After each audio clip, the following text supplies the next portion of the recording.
फूल मानव जीवन में उमंग लाने के साथ साथ वातावरण को सुंदर बनाने में विशेष भूमिका निभाते हैं। फूल हमारी श्रद्धा और भावना का प्रतीक भी हैं। वास्तु के अनुसार पेड़ पौधों में देवताओं का वास माना जाता है। फूलों में लोगों को खुश और प्रसन्न करने की शक्ति भी होती है। ये विचार चौधरी चरण सिंह हरियाणा कृषि विश्वविद्यालय के कुलपति प्रोफेसर BR कंबोज ने व्यक्त किए। वे विश्वविद्यालय के गेट नंबर 4 के नजदीक स्थित एग्री टूरिज्म सेंटर व बॉटनिकल गार्डन में आयोजित 3 दिवसीय शहरी खेती एक्सपो एवं पुष्प उत्सव 2025 के शुभारंभ अवसर पर बतौर मुख्य अतिथि संबोधित कर रहे थे। इस उत्सव का आयोजन एग्री टूरिज्म सेंटर वनस्पति उद्यान हकरवी के सामाजिक कल्याण सोसाइटी व भूदृश्य इकाई संरचना के सहयोग से किया जा रहा है। डॉक्टर BR कंबोज ने बताया कि उपरोक्त फसलों के निर्यात की भी अपार संभावनाएं हैं, इसलिए युवाओं को पारंपरिक खेती के साथ साथ फूल, फल और सब्जियों की खेती को भी प्राथमिकता देनी चाहिए ताकि वे अपनी आमदनी में बढ़ोतरी कर सकें। शहरी खेती एक्सपो और पुष्प का जो हमने ये यहाँ पे प्रदर्शनी भी लगाई है, यहाँ से हम जो आज के दिन फूल आपके जीवन में उमंग तो लेके आते ही हैं, वातावरण को सुंदर बनाते हैं, लेकिन साथ ही साथ हमारे युवाओं के लिए, हमारे ग्रामीण परिप्रेक्ष्य में रहने वाले हर युवा के लिए, शहरी क्षेत्र में रहने वाले युवा के लिए, सभी के लिए रोजगार की भी अपार संभावनाएं इसमें हैं।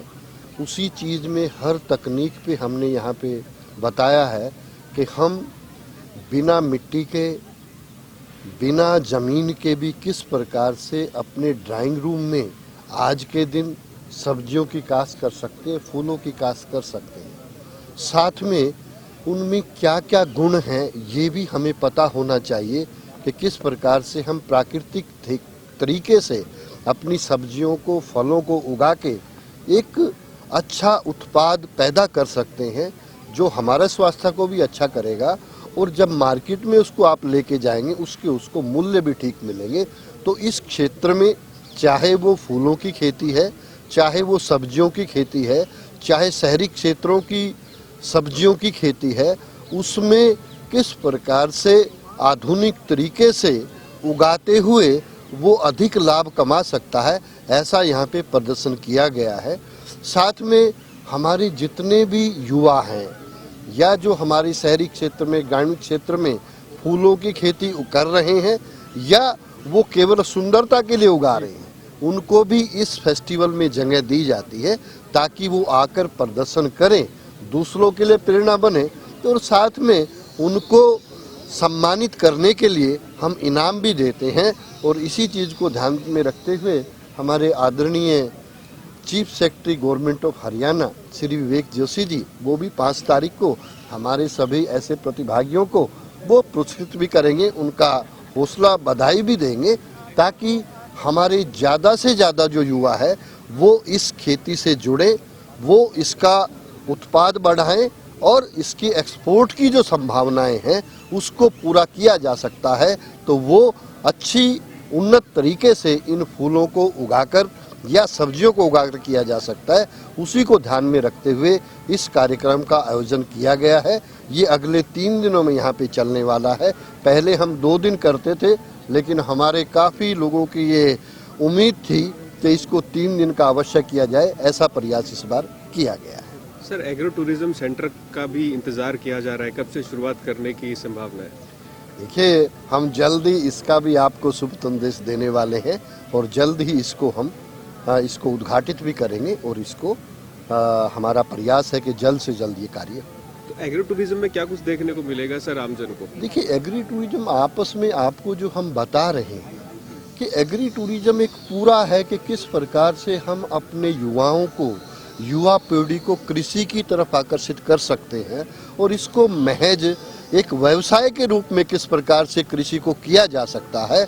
वो हमारी इतनी ज़्यादा विविधता हमारे देश में है, उसको यहाँ प्रदर्शित किया गया है, हमारे कल्चर को भी, हमारी वनस्पति को, हमारी सब्जियों को, ताकि हमारी युवा पीढ़ी इसके प्रति प्रेरित भी रहे, इसमें भाग भी ले, और जो अपार संभावनाएं हैं रोजगार की वो भी यहाँ से पूरी हो सके। नववर्ष पे किसानों को शुभकामनाएं देना चाहेंगे? निश्चित रूप से हमारे किसानों के लिए, वैज्ञानिकों के लिए, हर नागरिक के लिए हर दिन नया है, और हम चाहते हैं कि जिस प्रकार से जी तोड़ मेहनत करके हमारे किसानों ने उसको पैदा किया है, वैज्ञानिकों ने उसकी खोज की है और हमारी सरकार ने वो सुविधाएं प्रदान की है, उसकी तरफ हम और अधिक गति से बढ़ेंगे ताकि हमारे किसान की आय भी बढ़े और आय बढ़ाने की दिशा के अंदर जो वैज्ञानिक हैं वो शोध करेंगे और हमारी सरकार के द्वारा भी इस तरह की सुविधाएं, इस तरह की स्कीम लाई जा रही हैं ताकि किसान की शुद्ध आय बढ़ सके। ऐसा ही संदेश मैं देना चाहूँगा और मैं चाहूँगा कि हमारा हर युवा, हर किसान वो कृषि विश्वविद्यालय से जुड़ते हुए यहाँ पे शोध का भी फायदा उठाए, हमारी सरकारी स्कीमों का भी फायदा उठाए और अंत में जब हमारा किसान खुशहाल होगा तो राज्य खुशहाल होगा और हमारे देश की प्रगति होगी। और जो माननीय प्रधानमंत्री नरेंद्र सिंह मोदी जी का एक सपना है कि हम 2047 तक एक विकसित देश बनेंगे, उसमें एक अहम कड़ी होगी, ऐसा मेरा संदेश है। सर, कितने दिन की प्रदर्शनी रखी गई है और आमजन का किस प्रकार से आपको यहाँ पर जो है रुझान देखने को मिला? देखिए, ये इसमें एक बड़ा रुझान पिछले वर्षों में देखा गया। आए साल इसको हम 2 दिन का रखते थे, अब ये 3 दिनों का रखा गया है और काफ़ी संख्या में शहरों से, गांव से, हमारे स्कूलों से, हर क्षेत्र से, इवन हमारा जो कैंटोनमेंट का एरिया है वहाँ से भी बहुत से यहाँ पे प्रतिभागी भी आते हैं और इस प्रदर्शनी को देखने के लिए भी आते हैं। और जैसे मैंने बताया कि इस सुंदरता को, वो सुंदरता तो होगा ही होगा, साथ में हमें इससे रोजगार के जितनी भी अपार संभावनाएं हैं उसको पूरा करने में मदद मिले। हर साल हमारी यूनिवर्सिटी ये कार्यक्रम रखती है जिसमें विभिन्न प्रकार के पुष्प और हमारे जो इंडोर प्लांट्स हैं, आउटडोर प्लांट्स हैं, उनकी कैसे केयर करनी है, कैसे रियरिंग करनी है। फिर हमारे पास नियरली 500 प्लांट्स की अलग अलग स्पीसीज़ अवेलेबल हैं। तो ये एक बहुत ही बड़ा मौका है कि जनरली अब जैसे शहरीकरण हो रहा है तो इतने सारे पौधे और फूल एक साथ मिलने इतनी वैरायटी में वो संभव नहीं है। आप यहाँ आते हैं, एक ही आंगन में आपको सारी चीज़ें देखने को मिलती हैं और यहाँ के जो हमारे कर्मचारी हैं सारे साल मेहनत करते हैं।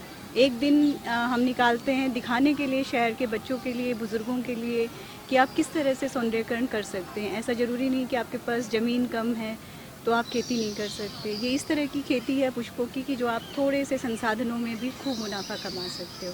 तो हमारा उद्देश्य सिर्फ सौंदर्यीकरण नहीं दिखाना है, हमारा उद्देश्य ये है कि अगर जो छोटी ज़मीन वाले हमारे किसान हैं वो भी कुछ न कुछ अपने लिए आय का साधन कर सकें। अब जितनी महिलाएं हैं घर में रहती हैं, सबकी इच्छा होती है कि हम कुछ न कुछ काम करें, कोई आय का साधन हो, तो ये भी एक माध्यम बनता है। लोग प्रेरित होते हैं।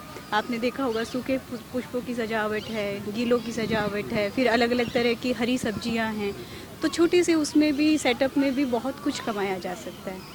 तो इसी के लिए प्रेरित करने के लिए HAU निरंतर प्रयासरत रहती है और ये एक मौका है सबको दिखाने का कि आगे भविष्य में आने वाली पीढ़ी में हम हमारे अर्थ को more green, more suitable and it will be economical and source of income to everyone.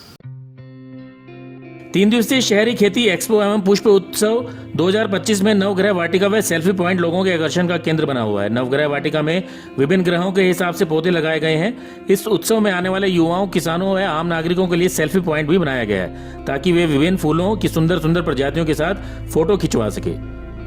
इस उत्सव में फूलों की सैकड़ों किस्म की प्रजातियां शोभा बढ़ा रहे हैं। आमजन के साथ खासतौर पर स्कूली विद्यार्थी का उत्साह देखते ही बनता है। स्कूल व कॉलेज के विद्यार्थियों ने विभिन्न विषयों पर आधारित रंगोली की कलाकृतियों के माध्यम से उत्सव को और अधिक आकर्षक बना दिया। मेहंदी प्रतियोगिता में छात्राओं ने अपने हाथों पर मेहंदी का शानदार प्रदर्शन भी किया।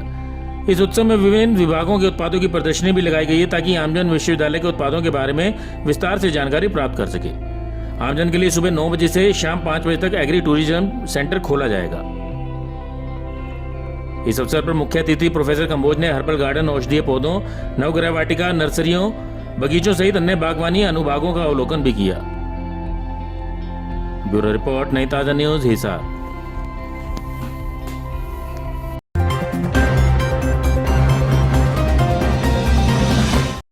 लेटेस्ट वीडियोस के लिए सब्सक्राइब करें हमारा चैनल नई ताजा न्यूज और दबाएं बेल आइकॉन ताकि आप मिस न करें कोई भी अपडेट।